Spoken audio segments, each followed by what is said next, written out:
자, 이번 강좌는 관리처분 계획입니다. 우리가 앞에서 얘기했던 것처럼 정비 기본계획에서 정비계획, 정비구역이 지정됐죠. 그럼 정비구역이 지정되면 거기에 의해서 사업 방법이 결정됐고 사업 방법에서 시행자가 결정됐습니다. 그렇죠? 그럼 시행자가 사업 시행계획을 갖다 작성해서 인가받았다. 그럼 이제 그것이 기준점이 돼서 이제 뭐가 되겠죠? 분양 공고, 분양 처분을 통해서 관리처분 계획까지 오는 거죠. 자, 그 내용을 지금부터 나가도록 하겠습니다. 자.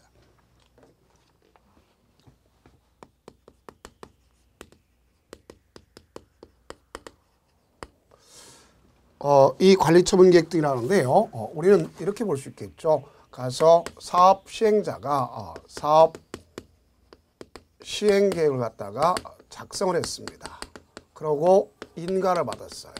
이게 원칙이 되죠. 그리고 인가 받았으면 그 이후에 대개 60일 내에 개별적으로 일반적으로 통지를 갖다가 하는 것을 알 수 있겠죠. 그리고 이를 갖다가 개별적으로 통지하고 그다음에 일간신문 같은데 공고를 합니다. 그럼 여기 보면 요 사업시행 인가고시를 기준으로 하죠. 여기에 예외가 있을 수도 있어요. 어떤 경우에 예외가 있느냐. 도시환경 정비 사업의 경우 토지 소유자가 하지 않습니까? 그러면 시공자 선정 계약 체결부터 이렇게 60일을 갖다 기준점으로 할 수가 있다 볼 수 있습니다. 그럼 이 공고는 일간신문에 공고하는 것을 알 수 있어요. 그래서 사업에 대한 인가 내용, 또 정비사업의 종류, 명칭, 또 정비구역의 위치 면적, 분양 대상 대지 또는 건축물의 내역, 계약정 분담금 내역, 분양신청 자격, 그 다음에 분양신청 방법, 또 권리의 신고 방법 이런 것들이 다 거기 속하는 겁니다. 그러면 이때 분양신청을 갖다 언제 하는 것이냐. 그러면 가장 기준점이 되는 것이 이걸 기준점으로 한다. 통지죠. 통지한 날을 기점으로 해서 30일에서 60일 내 신청하도록 돼 있다 볼 수 있습니다. 30일, 60일 플러스 연장을 20일 해줄 수가 있습니다. 그러면 이와 같이 가져가면 되겠고 요게 바로 이 통지하나서 이때 신청하도록 돼 있는 겁니다. 신청을 갖다가. 그러면 이 신청을 갖다는데 되게 가장 대표적인 건 서면으로 다 기점이 되겠지만 자 여기 가서 직접 신청하는 거지만 예외적으로다가 뭐도 있느냐. 우편도 가능하다 볼 수 있습니다.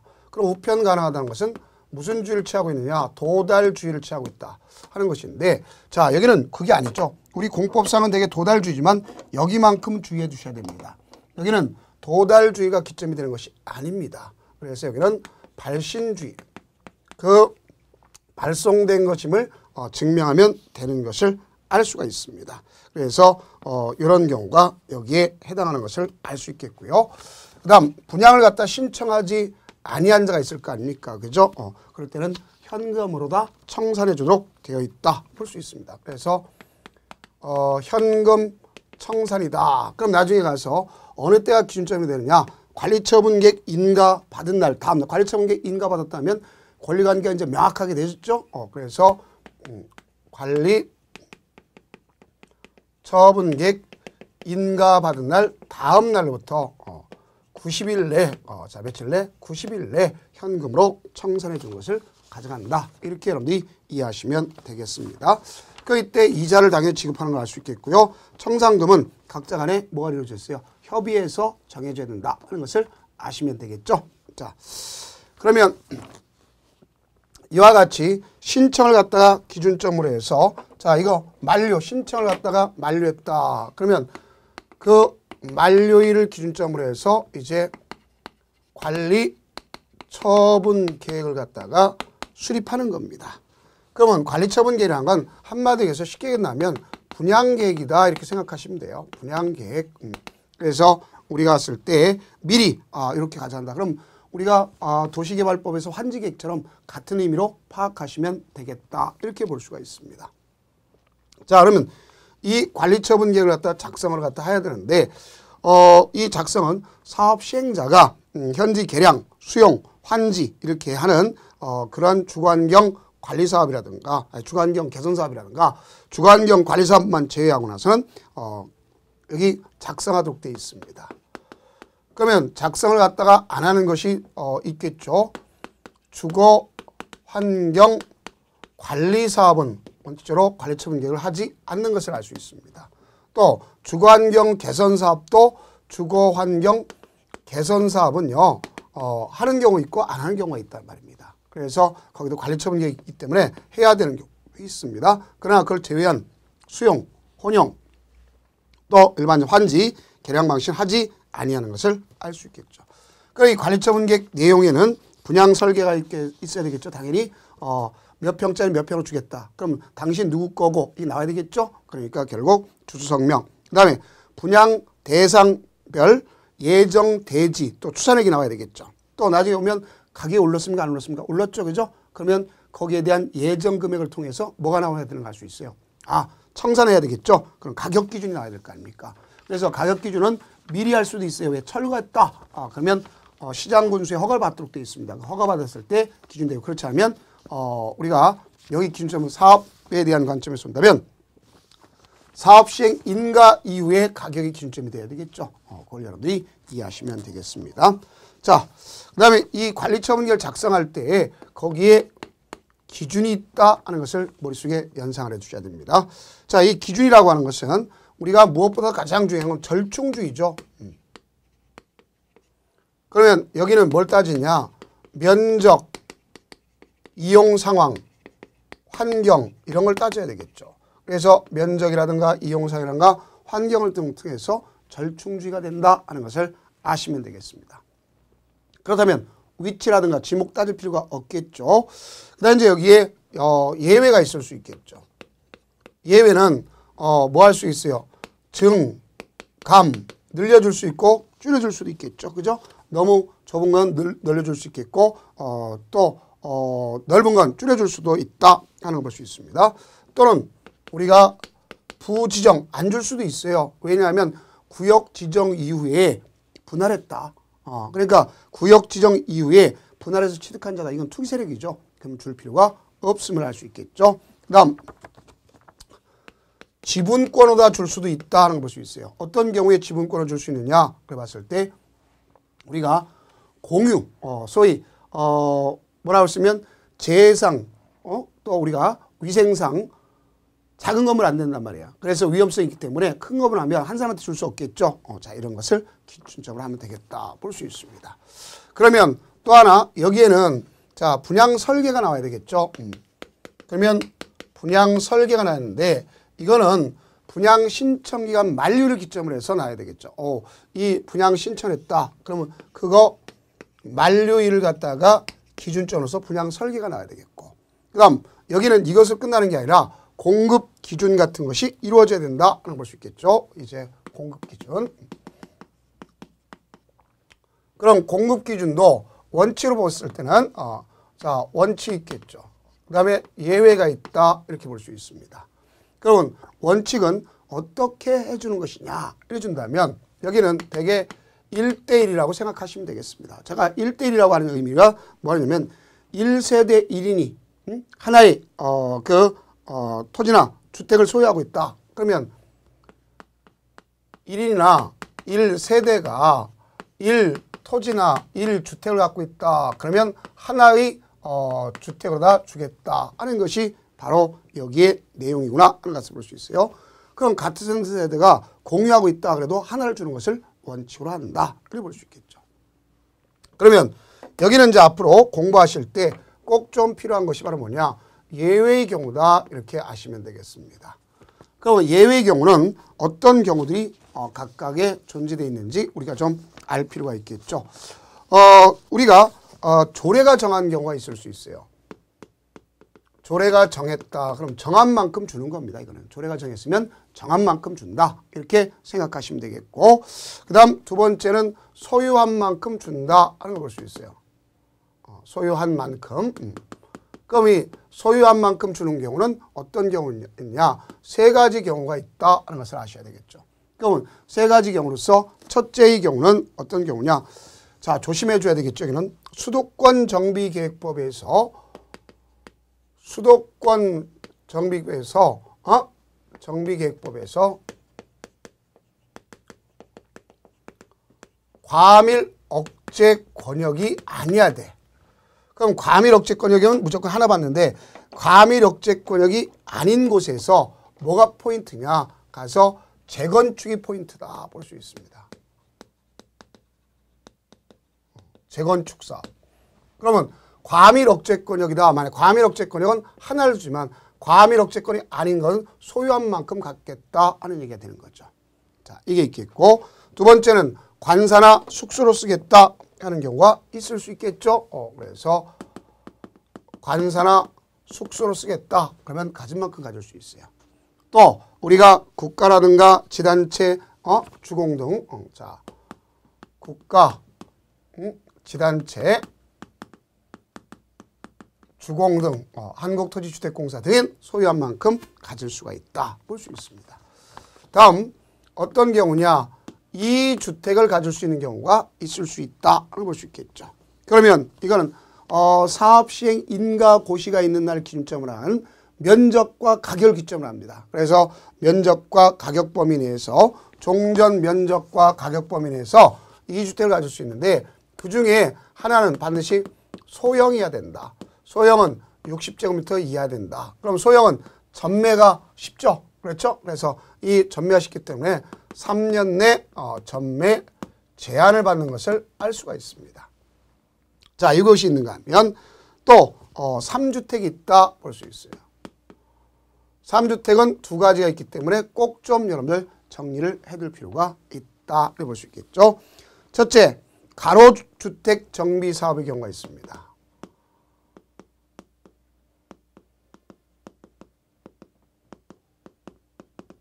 다가구 주택이다. 그러면 이런 경우는 나중에 3주택 이하를 받을 수가 있다. 이렇게 볼 수가 있어요. 그 다음에 수도권 정비계획부에서 과밀 억제권역이다. 자, 이제 여기 조심해야 되겠죠. 자, 여기는 수도권 정비계획법에서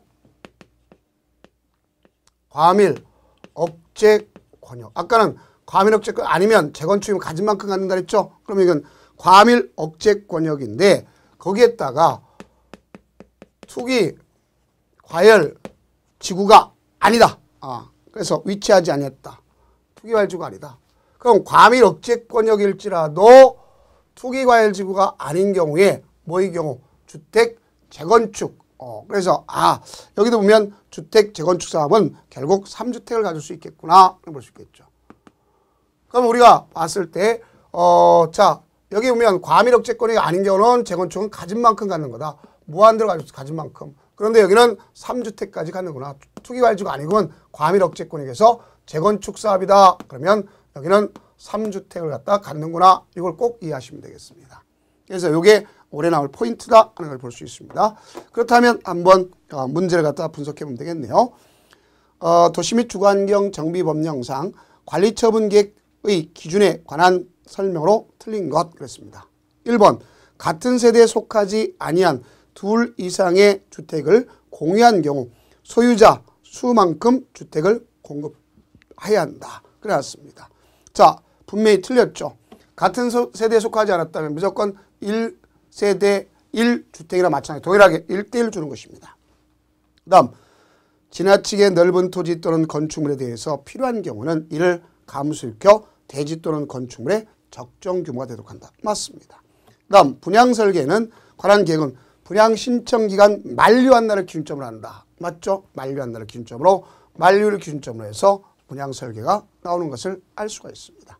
다음 근로자 숙소 기숙사 용도로 주택을 소유하고 있는 것은 어떻게 할 수 있다고 했어요? 여기 있죠? 근로자 숙소 기숙사 소유한 만큼 갖는다. 갖는 만큼 갖는 것이다. 볼 수 있겠죠. 너무 좁은 토지 같은 경우는 뭐 할 수가 있다 그랬습니까? 가서 앉을 수 있고 정비구역 지정 후 분할해서 취득했다. 그러면 투기로 보기 때문에 현금으로 청산해 준다. 맞죠? 그래서 1번. 다음 이 관리처분계획에 의해서 이제 분양을 했지 않습니까? 그럼 분양 신청을 했는데 그 중에 뭐가 있더라? 남는 부분이 있다. 그러면 소위 우리가 봤을 때 일반 분양한다는 소리입니다. 그럼 일반 분양한다는 것은 조합원 외의자에게 뭐 한다 볼 수 있다고 하면 하나에 준다. 이런 얘기나 마찬가지다. 볼 수 있습니다. 그렇다면 이 정비 사업을 위한 재산평가가 있겠죠. 그래서 재개발, 도시환경 정비사업 재산평가할 때는 역시 시장군수가 선정한 감정평가업자 2인 이상이 평균 산수라는 걸 가지고 하는 것을 알 수가 있습니다. 그 다음 재건축이라든가 가로주택 정비 사업의 경우도 역시 마찬가지로 똑같이 시장군수가 추천한 2인 이상, 그러니까 시장군수 선전이죠. 추천보다 선정한 계약에서 감정평가 2인 이상이 평균한 거나 마찬가지다 볼 수 있습니다. 그러면 이 관리처분 계획을 이제 작성했죠. 작성했으면 뭐가 뚝 되어 있느냐. 자, 이제 이것이 가장 키포인트가 되는 거예요. 인가 받아야 되겠구나 하는 것을 알 수 있습니다. 그러면 이와 같이 인가를 갖다 받는다 그러면은 인가 신청 전에 미리 사본을 갖다가 공람케 하는 것을 볼 수가 있습니다. 그러면 자, 인가를 갖다 신청하는데 이 신청 전에 가서 사본을 갖다가 일반한테 공람시킬 수 있도록 이런 길을 열어라. 이해관계는 있기 때문에 공람시킬 수 있도록 하는 겁니다. 그러면 우리가 단지 이러한 경미한 경우는 이 절차를 갖다 공람해서 의견 청취. 공람이라는 것은 결국 의견 청취하겠다는 거 아닙니까? 이 자체를 생략할 수도 있다. 뭐한 경우는 경미한 경우는 생략할 수도 있다. 이렇게 볼 수 있습니다. 그러면 인가 신청해 줬잖아요. 그죠? 그러면 여기다가 여부를 갖다가 통보해 주도록 돼 있어요. 며칠 내 통보해 주는 거냐? 30일 내 통보해 주는 것이 원칙이다. 이렇게 볼 수 있습니다. 다만 공공기관에 인가 신청된 관리처분 검증 요청이 있다. 만약에 검증이 요청이 된다. 그럼 기간 좀 깡패라고 하는 개념보다는 좀 문제가 있겠는데 어쨌든 그런 것보다도 자 누구한테 가져갈 수 있냐면 결국 공공기관에 인가 신청됐는데 관리처분 계획에서 검증이 필요하다. 그러면 그 타당성 검증을 요청한 경우는 60일 내 가서 사업시행자에 알려야 되는 것을 알 수 있습니다. 그러면 가서 이제 이걸 가지고 인가했잖아요. 그죠? 인가했으면 그 내용을 갖다가 이제 고시에 주독돼 있다. 볼 수 있습니다. 그러면 요 고시가 되면 인가 고시가 되면 거기에서 효과가 발생한다 하는 걸 아셔야 되겠죠. 그래서 요 절차를 머릿속에 잘 좀 이해하세요. 인가 신청 전에 사본을 갖다가 공람케 하는 거고 그 다음에 가서 30일에 통보하는데 자 공공기관에서 요청돼 가지고 검증일 때 60일에 통보하는 거고 그러면 이제 나중에 인가해졌으면 그걸 고시한다. 그럼 고시했으면 그 효과가 무엇보다도 가장 중요한 것이다. 이렇게 볼 수 있습니다. 그러면 고시한 때는 우리가 종전에 있던 종전 토지에 대해서 사용 수익할 수 있어요, 없어요? 없죠. 그렇지만 다만 이제 사용 수익을 갖다 정지시켜야 되겠죠. 효과 중에 하나는 자 효과 중에 하나가 뭐가 있느냐? 사용 수익을 갖다 뭐 시킨다? 정지시킨다 하는 걸 볼 수 있어요. 사용과 수익 자체를 정지시키는 거죠. 그런데 예외가 있을 수 있어요. 예외는 어떤 경우에 예외가 있느냐? 가서 사업 시행자한테 동의를 얻다든가 아니면 아직 보상관계가 끝나지 아니한 경우는 사용 수익을 정지시킬 수 없습니다. 개인의 재산권이기 때문에 그렇게 가져가는 것이다. 이렇게 볼 수가 있습니다. 다음 이들에 의해서 이루어졌다면 사용 수익을 정지시켰잖아요. 그죠? 그러면 요게 이제 가장 무엇보다 중요한 거예요. 철거가 가능하다. 이것이 무엇보다도 중요한 겁니다. 그래서 이 철거는 원칙적으로 이 인가 고시 이후에 철거하는데 단 예외가 있어요. 단 시장 군수의 허가를 받았으면 미리 철거할 수도 있다. 이렇게 보시면 되겠습니다. 그러나 그렇지 않고는 관리처분계획 인가 고시 이후에 철거해야 된다 하는 것을 알 수 있습니다. 그러니까 진정한 사업이 시행되는 것을 알 수가 있겠죠. 그럼 이때 철거한다 하는 것을 볼 수 있겠고 그럼 철거 제한을 할 수 있겠죠. 우리가 이제 일몰제 같은 것이 있지 않습니까? 그렇죠? 일출전 일몰호. 또 우리가 혹한기. 그렇죠? 이런 경우가 있을 수 있겠죠. 대설, 호우, 또 해일, 한파, 또 재난 이럴 때는 할 필요가 없는 것을 알 수가 있습니다.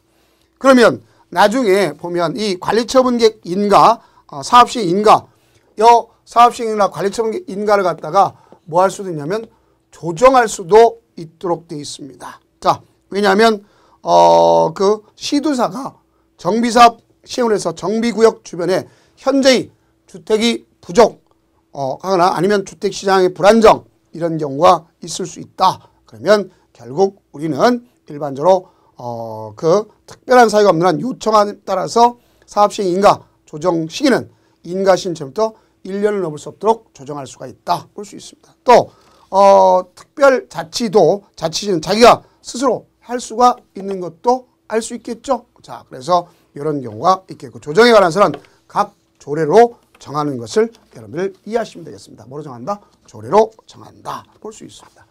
다음 이제 이 관리처분계획 인가 받아가지고 이제는 주택을 갖다가 저기에서 이제 공급해야 되겠죠.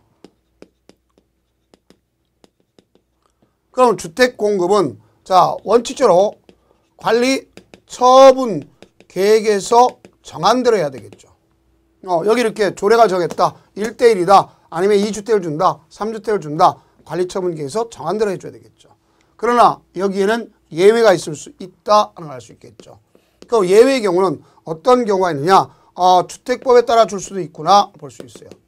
자, 일반 분양하는 경우는 주택법에 따라서 공급해 줘야 된다 하는 것을 알 수가 있겠죠. 무슨 법에서 주택법에 따라 공급하는 것이다. 이렇게 우리가 정리를 하면 되겠습니다. 다음 우리가 그 임대주택 같은 경우도 있겠고요. 그다음에 자녀주택 같은 경우는 역시 주택법을 적용한다 하는 것을 알 수 있겠죠. 그다음에 이제 토지 임대부 주택이라고 하는 것은 반값 아파트를 여러분들 연상하시면 되겠고, 그다음에 지분형 주택이라는 것은 결국 사업 시행자는 분양 대상자와 사업 시행자는 공동 수요하는 방식으로 지분형 주택을 갖다가 가져갈 수 있도록 이렇게 되어 있습니다. 자, 다음은 이제 관리처분 계획에서 철거가 있죠. 그럼 공사가 완료될 거 아닙니까? 그러면 거기에 따라서 이제 공사 완료에 따른 조치가 필요하다 볼 수 있겠죠.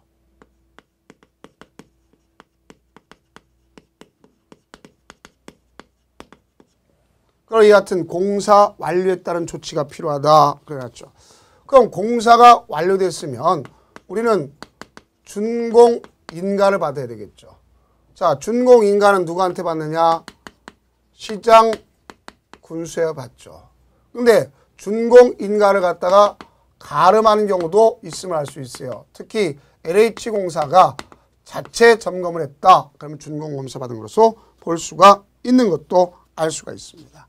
그러면 자, 이와 같이 하는 경우가 있겠고요.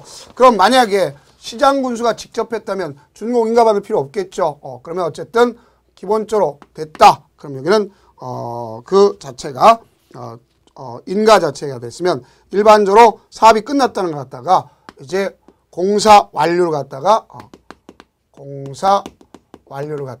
고시해야 될 거 아닙니까? 그럼 우리는 준공인가가 기준점이 돼서 준공인가를 기준점으로 해서 그 이후에 사용하는 것이 원칙이지만 그 전에도 허가 사용이라는 게 있을 수 있구나 하는 걸 알 수 있겠죠. 자, 무슨 사용? 허가 사용이 있을 수 있구나. 이런 걸 우리가 알 수 있습니다. 그래서 허가 사용이 있을 수가 있구나 하는 것도 알 수 있습니다. 자, 그러면 준공인가 받았다. 그럼 해야 될 게 바로 뭐냐? 소유권 이전이 이루어져야 되겠죠. 그러면 소유권 이전 고시가 이루어지는데 이 소유권 이전 고시 절차까지도 우리가 공부를 해둘 필요가 있는 거 아닙니까? 그러면 절차는 여기 보세요. 공사 완료 고시가 됐죠. 그러면 가서 지체 없이 공사 완료 고시했죠. 그러면 거기에 따라서 대지 확정 측량을 해요. 그럼 대지 확정 측량을 해가지고 분할을 합니다. 그 이때 분할을 하고 나서 가서 이거에 대해서 분양 신청자한테 이를 신청했잖아요. 그죠? 신청자에게 통지합니다. 당신이 이렇게 됐다. 알겠죠? 통지를 해요. 자, 그 다음에 나가서 이제 거기에 끝났잖아요. 그죠? 그러면 소유권 이전해 준다. 그리고 고시해 주고 그 다음에 가서 보고를 합니다. 보고는 누구한테 하느냐? 시장 군수한테 하는 거예요. 그럼 자, 공사 완료 고시. 공사 완료 고시 한 다음에 대지 확정 측량하고 그 다음 분할하고 신청자 통지하고 소유권 이전 고시하고 보고한다.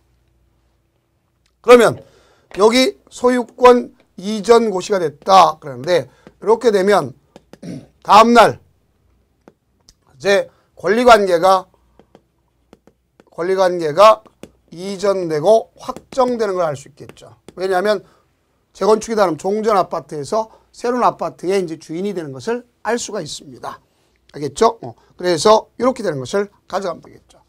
자, 그렇다면 이제 이런 내용에 대해서 소유권을 어느 날 취득한다? 다음 날 취득한다. 그럼 거기에 문제를 한번 볼 수가 있겠네요. 도시 및 주거환경 정비법령상 준공인가, 그 다음에 이전 고시에 관한 설명으로 옳은 것 그랬습니다.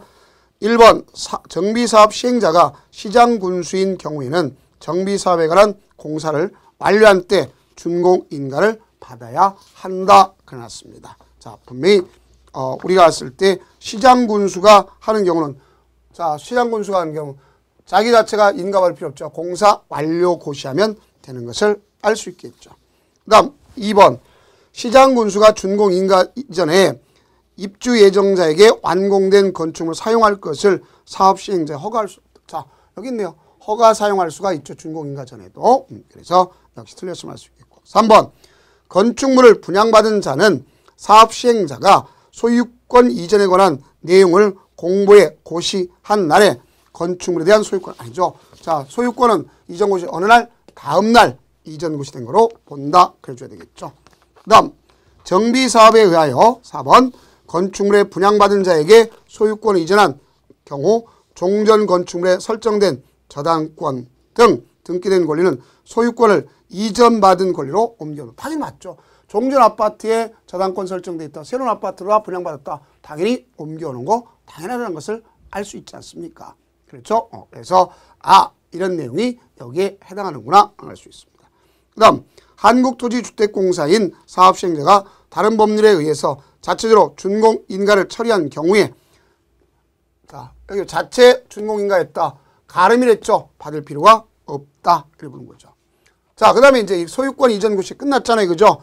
끝났으면 이제 여기에 대해서 청산 문제가 생기겠죠. 청산금. 자, 그럼 대지나 건축물의 소유자가 거기서 지금 받은 거에 과하 부족금에 대해서 뭐 할 수가 있는 거예요? 가서 금전조로 처리해 주는 것을 볼 수 있겠죠. 그래서 청산금은 분할 징수할 수도 있고 분할 교부할 수도 있다 하는 것을 아시면 되겠죠. 그래서 분할 징수, 분할 교부할 수가 있는 겁니다.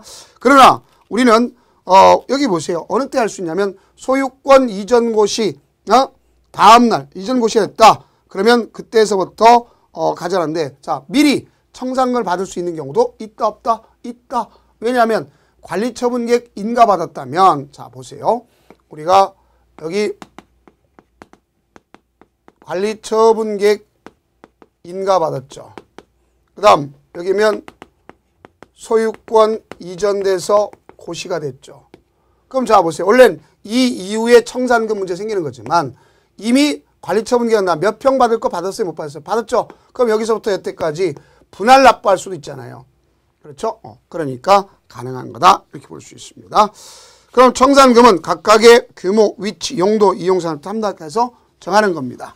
그러면 만약에 이걸 갖다가 내야 되는데 안 내더라. 그러면 강제 징수할 수가 있습니다. 위탁 강제 징수. 또 청산금을 갖다가 그 지급받을 자가 이를 받지 않거나 거부하면 공탁할 수도 있다.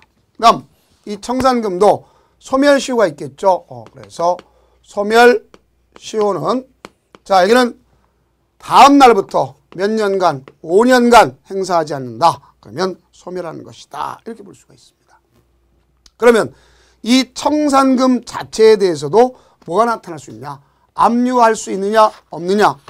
나타나겠죠. 자, 무슨 얘기냐면 이 청산금에 대해서도 압류가 가능한 거예요. 소위 물상 대의함에 따라서 저당권자를 보호한다 이런 얘기입니다. 자, 이게 무슨 소리냐면 여기 종전 아파트가 있는데 요게 예를 들어서 5억짜리야.